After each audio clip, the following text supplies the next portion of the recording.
friendship that'll never ever end.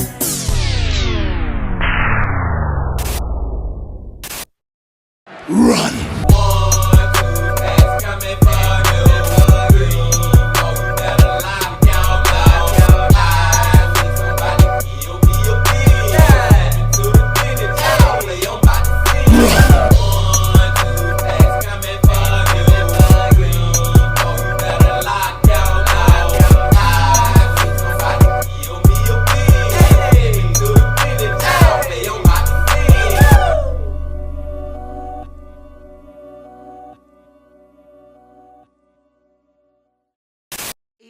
It's a beautiful day in the neighborhood. Reaction Beanie, yo, 792. That in that neighborhood, my brothers and sisters. Once again, Bean Team, it is our favorite day of the week. So y'all know that we about to go back to the man. We about to go back to the myth. We about to go back to the legend. MrBallen. Back for another MrBallen Sunday, Bean Team. And the title of the video is Work/Death Balance. Top 3 places you can't go. Well, let's see what we gonna add on our checklist of places we can't go this time, Bean Team. But before we add them on our checklist, y'all know what y'all got to do. Get whatever you may need. Get what you need, please. We're back on another Sunday with MrBallen. Y'all got what y'all need. Y'all ready to go? Then let's go. Today, we're going to look at 3 places you can't go and people who went there anyways. But before we get into those stories, if you're a fan of the strange, dark, and mysterious delivered in story format, then you've come to the right place because that's all we do and we upload once a week. So if that's of interest to you, please sneak into the like button's house and slightly unscrew all of their light bulbs so they don't turn on. Also, please subscribe to our channel and turn on all notifications so you don't miss any of our weekly uploads. Okay, let's get into today's stories.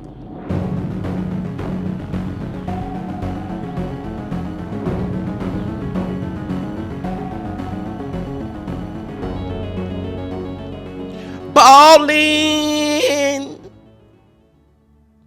At 10:30 a.m. on October 30th, 2005, a 33-year-old pastor named Kyle Lake stood on a stage inside of the University Baptist Church in Waco, Texas. Kyle had just finished delivering that morning's sermon to his congregation, which included about 800 people.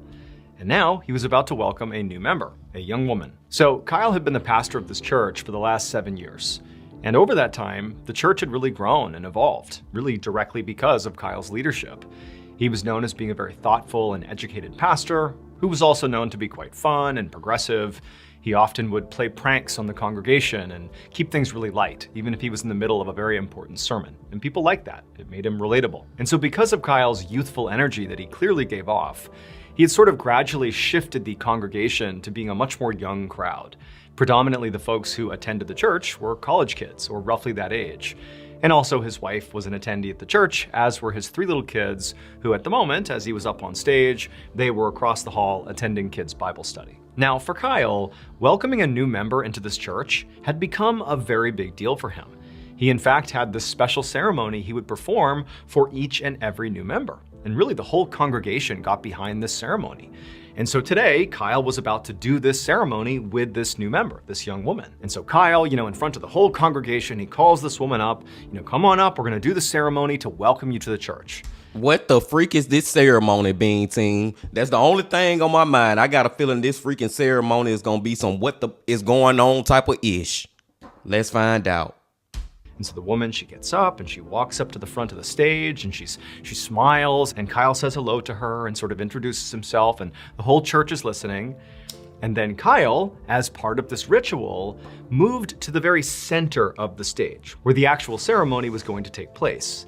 And he was about to call the woman up to join him in the center of the stage when there was a malfunction. Now, the malfunction itself was not really a huge deal. All it did was just stop Kyle for a second, and he had to stop talking to the new member, and he had to figure out what he was gonna do. But quickly, he saw a fix that didn't even require him to leave the stage. However, the instant he actually made the fix, when he fixed the malfunction, as he was about to start talking to the whole audience again, he just began to scream. Now, at first, nobody took this seriously because their pastor was known for playing pranks on the congregation.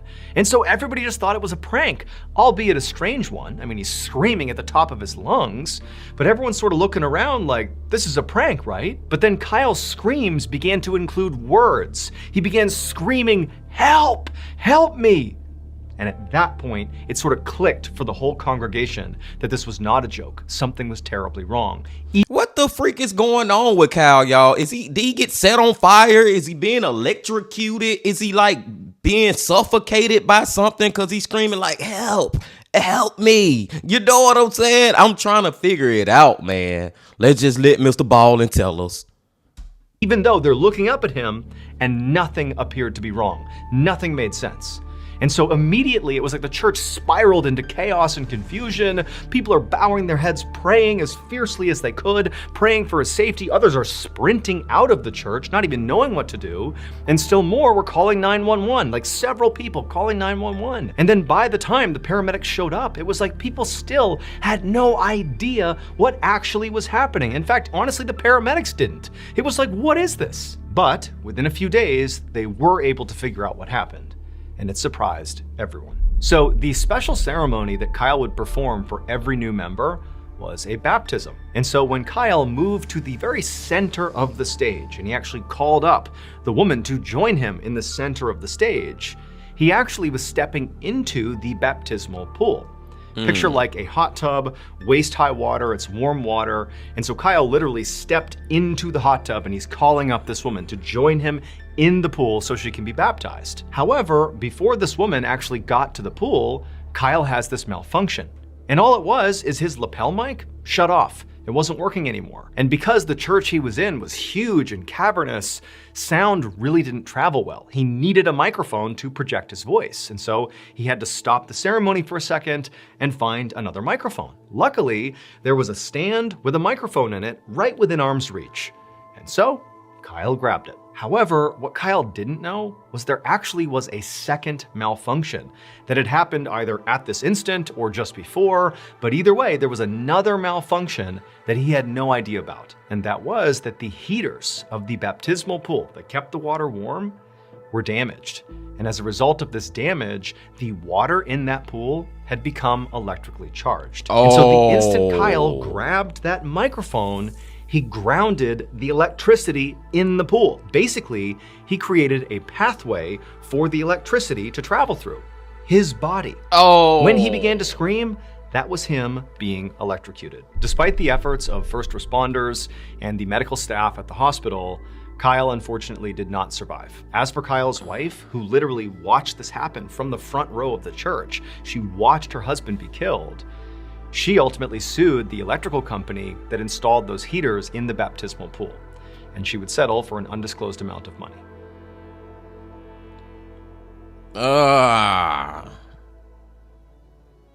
Dive into a world. MrBallen commercial. Rest in peace to Kyle Lake, y'all.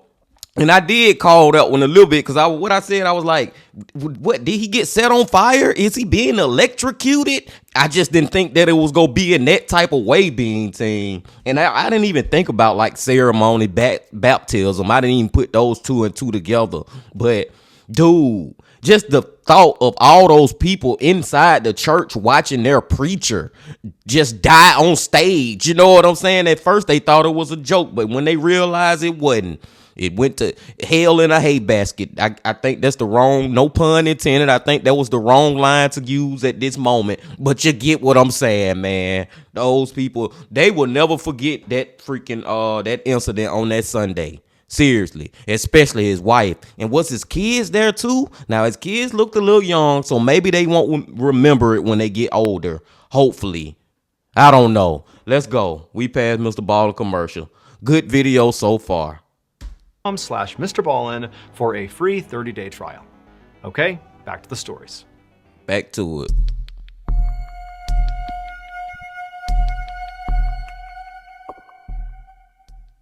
Around 5 p.m. on Sunday, August 15th, 1971, a 23-year-old man named Michael was sitting inside of his living room in rural Ontario, Canada. Michael was flipping through a photo album that showed pictures of him scuba diving and mountain biking and doing all these really high adrenaline activities because Michael really lived for adventure. And so as he's flipping through this album, he hears a knock on the door.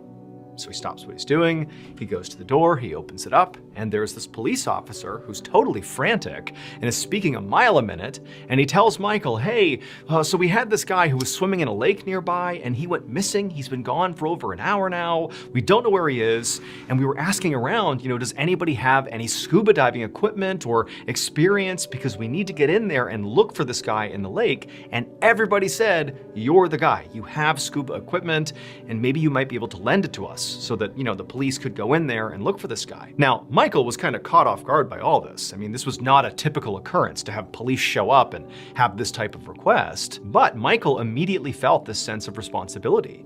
He did know that he was sort of the top dog in scuba diving in rural Ontario, Canada, and he's hearing this police officer say what he's saying, but he's thinking, even if I give you my equipment, you can't just put the stuff on and safely conduct dives.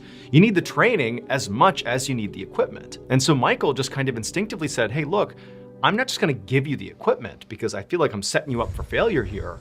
What if I come with you, I'll put the equipment on, and I'll go look for this guy. I know what I'm doing, I know how to use the equipment, it'll be way safer and more efficient. And the cop said, thank you so much, that would be great, let's go. And so Kyle, he went and got his scuba equipment, and before long, he had thrown it in the police cruiser, and the two of them were flying towards the lake. About 30 minutes later, Michael and the police officer pull into this parking lot, this wooded lot with trees everywhere, and straight ahead of them, through the trees, they can see down below is this big lake. And then to the left of the lake is a big dam, and then beyond that, over to the left side of that, is a river. And so where the swimmer had gone missing was in the lake portion. And so Michael quickly hopped out of the car, he grabbed his scuba gear, and then he and the officer took off running through the trees down to the lake. I just gotta say real quick, W. Mike, you know what I'm saying? Just the fact that cause he just volunteering to do this. He didn't have to go scuba dive and go look for this missing person himself. He could have told matter of fact, he didn't even have to give the police his scuba gear. He could have been like, hell no, F y'all. You know what I'm saying? If he wanted to, but out of the goodness of his heart, not only did he give them the scuba gear, he actually said, no, I'm gonna put it on myself and go down there and try to find and save or whatever this person myself. So W. Mike, I'm giving him his flowers now, Bean Team, because I feel like in a couple of minutes it ain't gonna be no Mike no more. We gonna be saying rest in peace to Mike. Ain't no telling what finna happen. Let's see. And when they got down there, Michael scanned the area and he saw there were all these police officers and park employees. There were other people who clearly had just come to the lake that day, like tourists, and everybody's kind of scanning the lake. No one's really in the water, but everyone's sort of walking around the perimeters, like hoping they can just see this missing swimmer somewhere. And also Michael noticed clearly the family of this missing man was, off to the side, and many of them were crying. But it definitely seemed like no serious search effort had really happened yet. It's like everybody was just kind of waiting for something to happen. And so when Michael shows up with all his scuba gear, it was like everybody looked at him as like, oh my goodness, thank you. Like, get in there, find him. Like, I bet he's okay. Like, get out there. And Michael, he's thinking to himself that he hadn't done a search like this before, but the fact somebody was missing for that long already did not bode well.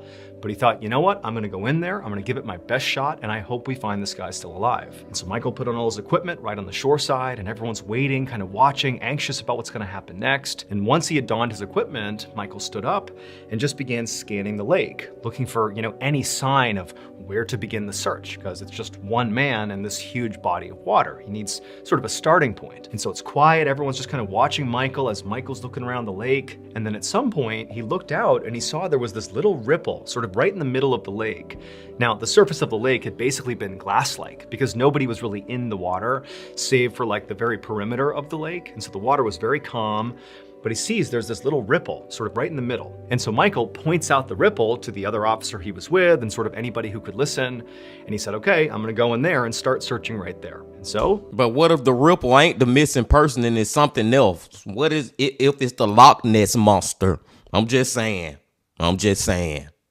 Michael goes into the water, kind of wades in till about his waist, and then he kind of looked around one more time, put on his mask, and went under the water. About 15 minutes later, the police officer who had originally gone and gotten Michael and driven with him to the lake, he was still just standing on the lake shore, along with the missing swimmer's family and other searchers, and pretty much everybody was just kind of waiting for Michael to give some sort of report about how the search was going. Now, Michael easily had enough air in his tanks to be out there for quite some time to do a pretty thorough search, and they're only 15 minutes in, so they don't really know if this is too early to expect feedback from Michael, but it's just tense. Everybody's just waiting, waiting to see what's going to happen. But at some point, as this officer is just standing there, one of the volunteer searchers comes bombing along the shore from up near the dam. They ran right down to this officer and said, "Hey, you got to come with me. We found something over there in the river." And so, at this point, the police officer is thinking, I bet they found the missing swimmer. They're probably not in this lake. Maybe they found them over in the river.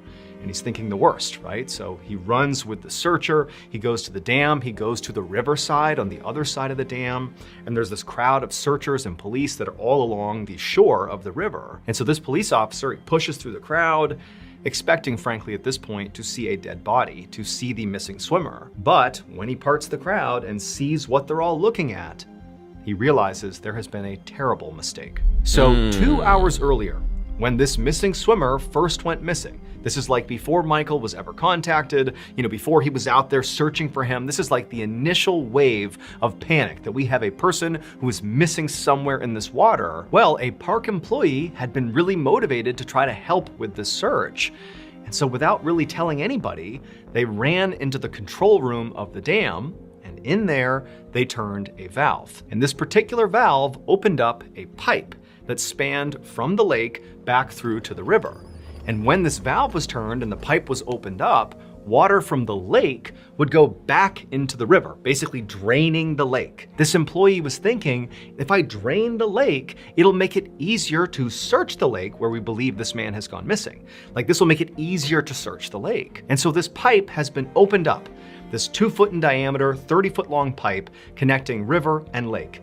And it's sucking water like mad from the lake into that river. Man, L Park employee, you're doing too much. You think you're helping the situation and you're making it way freaking worse. Really gone into the lake to look for this missing swimmer, believe it or not. So the lake really hadn't been touched as soon as this valve was turned. So the first person who went into the lake, once that was opened up, was Michael with the scuba gear on. And when he went into the water and actually flagged the ripple on the surface of the water, he didn't realize this, but that ripple represented this deadly undercurrent of all the water being sucked into this pipe. And so as soon as he went out and went under the water, the current pulled him so quickly and so hard that he couldn't resurface. All his equipment got yanked off his body and he was thrust into this pipe. And in the pipe, he got stuck.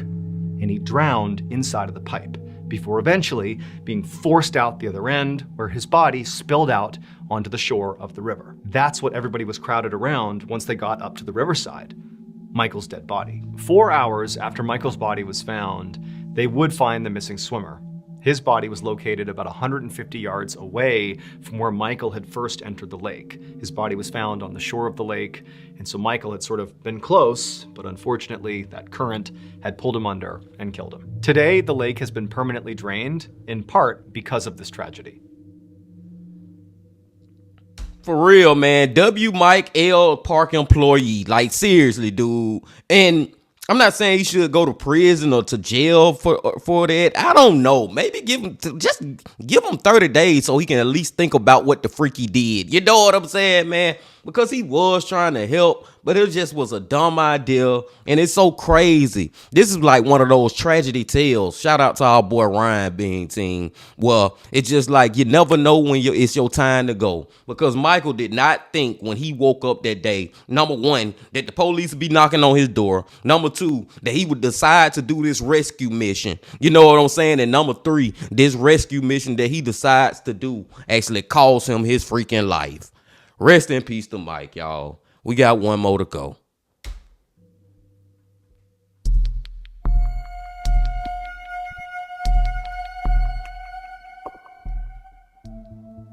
At 5 a.m. on June 28, 1988, a 25-year-old man named Jeffrey Link stood in the supply room of a small factory in Auburn, Indiana. He reached up and he grabbed a container on the shelf, and then with it in hand, he turned, left the supply room, and walked out into the main factory area. So the factory where Jeffrey worked was called Bastion Plating Company. And what they did is they made chrome-plated parts for cars. And Jeffrey's specific job was being a machine operator, which meant he basically kept a bunch of these machines running and periodically had to do maintenance on them. And in fact, today he was doing that. He was doing maintenance. Now, in general, this job that Jeffrey did was actually pretty dangerous. The machines they worked on were big industrial machines that often got really, really hot. In fact, it was not uncommon for Jeffrey and his colleagues to come home with burns on their body just from, touching these different machines. But it was just part of the job, and Jeffrey didn't mind it. The pay was pretty good, and overall, the thing he liked the most about his job was just the camaraderie. The other people that worked there. There was about maybe 36 employees who worked at this factory, and it was like a tight-knit family. And so it was like they struggled together. The job was kind of gritty and difficult, but it felt worth it. So on this particular day, Jeffrey... Nah, I don't like this one, Bean Team. I think Jeffrey gonna fall inside the damn machine. You seen that hot ass water? I think somebody gonna fall inside that ish. Long story short, short story long. Walked along this walkway in the main factory area, and as he passed by his colleagues, he said hello. Again, everybody's friends here. And eventually, Jeffrey reached the machine that he was going to be performing maintenance on. And this machine was huge. And the only way for him to actually perform maintenance was to get inside of the machine. But, to Jeffrey and to his colleagues, this type of thing was completely routine. This is not a big deal. And so, as soon as he got to the machine, Jeffrey, with this container he had gotten from the supply room, stepped inside. A few seconds later, one of Jeffrey's colleagues, who was standing on that same walkway Jeffrey had walked across to get to the machine he was working on, this guy hears a loud thud sound coming from over here, over where Jeffrey is. And he turns and he looks into the opening of this machine where Jeffrey had gone, and he sees what appears to be Jeffrey just lying on the ground inside of this machine. And this coworker is just not really understanding what he's seeing. He knows he just heard a thud sound and he's sort of putting it together.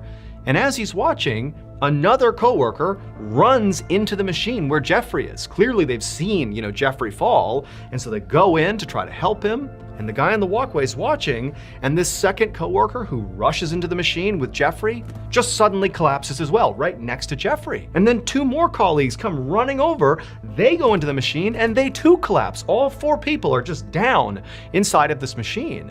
And so the coworker who's out on this walkway can tell clearly there's something bad over there. I don't know what's going on. And so they turn, they run out of the factory, and they call 911. When they come back inside to see what's happening in here before first responders have arrived here, this is just seconds later, this coworker comes back to that walkway, and he sees now there's 20 other of his coworkers that have sort of begun congregating in this area near this machine. And they're all stumbling around, they're all disoriented, people are vomiting. It's like all hell had broken loose inside of this factory, and nobody knew why. And then the first... Boy, I said one person. I said just Jeffrey. Come to find out, it's damn near 20. Now, all of them are not actually inside the machine and the collapse, but they still having terrible symptoms. What the freak going on? Is some ammonia released or something? You know what I'm saying? Because I work at a warehouse, and I know if an ammonia leak happened, potentially everybody in that warehouse can die if we don't get the F out of there in time. You know what I'm saying? You will start to pass out and never wake up again. Let's go. Responders become nauseated and disoriented, and they're completely down for the count. It's like nobody could be in this factory without losing their senses and collapsing. It would not be until later, when authorities were able to go into this factory with proper protective equipment on, that they could actually examine this machine that Jeffrey had been trying to do maintenance on. And also they examined the container that Jeffrey had brought with him into that machine. When they examined those 2 things, they figured out what happened. So the machine that Jeffrey was performing maintenance on, this big machine, was a huge metal tank that had recently been used to store a chemical called zinc cyanide. And so it was going to be Jeffrey's job to go inside of this tank, literally, and clean the inside of it. And so that container he brought with him from the supply room was a chemical cleaning solution. However, the factory had 2 distinct types of chemical cleaning solutions, and it was very important which one you used depending on what you were cleaning. Jeffrey knew that. He just accidentally grabbed the wrong one. And when this wrong chemical cleaning solution interacted with the residue of the zinc cyanide inside of that tank, it pretty much immediately created a cloud of poisonous hydrogen cyanide gas. This gas immediately caused Jeffrey to pass out, and then each of the subsequent coworkers who rushed into that enclosed space were hit with this gas as well. They too passed out. And as the gas continued to grow and spread, and as more people showed up to see what was going on, the gas began causing other people to pass out and get sick, all the way until, first responders were there. It was like the whole factory was filled with this poison. And so between the factory employees and all the first responders, in total, 39 people were hospitalized from this poisonous gas. And of those 39 people, 5 people died, including Jeffrey, the 3 people who rushed in immediately to try to help him and passed out next to him, as well as 1 additional coworker. Man. Rest in peace to those 5 guys too, man. That's a tragedy tale too, Bean Team. You're going to freaking work and just don't know this your last time leaving your home. This your last time pulling up in the parking lot at work. And this your last time being at work. You know what I'm saying, man? And just dying that way. Them freaking chemicals and stuff, y'all, it ain't nothing to play with. Seriously, man. And it's so easy. I'm not even blaming Jeffrey for the mistake that he made, because mistakes are so easy to happen because we humans. We not freaking perfect. You know what I'm saying? He just made a mistake that ended up causing him his life and 4 other people, and just a lot of just craziness. And that's why, and it's going on at my job right now too. And I know if y'all know what I'm talking about, you're gonna know what I'm talking about. That's why that these companies, your employees, they always be pushing safety measures, doing safety tests, doing this about safety meetings. You know what I'm saying? And sometimes it can feel like, dude, y'all keep on talking about safety. We keep going over this safety stuff, but man, you gotta keep going over it, Bean Team, because a mistake can happen like that can put a lot of people's lives in jeopardy. Or just yours in general, mine. You know what I'm saying? Because I work with a lot of powerful equipment. And one slip up, I could be hit, lead broke, smashed, or anything, man. Anything happens. So you got to keep on just instilling that safety while you at work. Stay safe while you at work, Bean Team. And watch out for your employees, too. Watch out for them, too.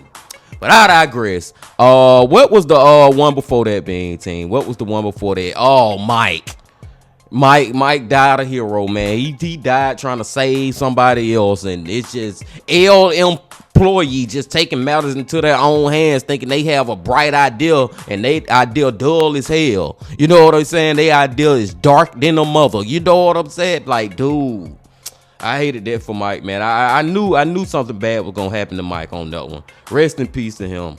Rest in peace to him. And the first one with what his name is, Jake. I think, no, Kyle Lake, y'all. I said, like, man, what is this ritual? I wasn't thinking about baptism, but that's when I was like, also, is he getting electrocuted? Because of the way MrBallen was saying he was screaming out for help. And it's just crazy that all those people in the church was literally watching him die, watching the preacher die on stage inside a baptism pool. That is crazy work, y'all. That is freaking crazy work. And I digress. I'm gonna go and let y'all go, Bean Team. I appreciate y'all coming on back as always. And before you leave, just please hit that like button, comment, subscribe, and do all that if you ain't did that yet. And remember this: love, peace, and happiness. Stay safe. Don't stop. Keep going. Yeah. If you're feeling lonely today, come along and throw your cares away. We're really glad that you're our friend, and this is a friendship that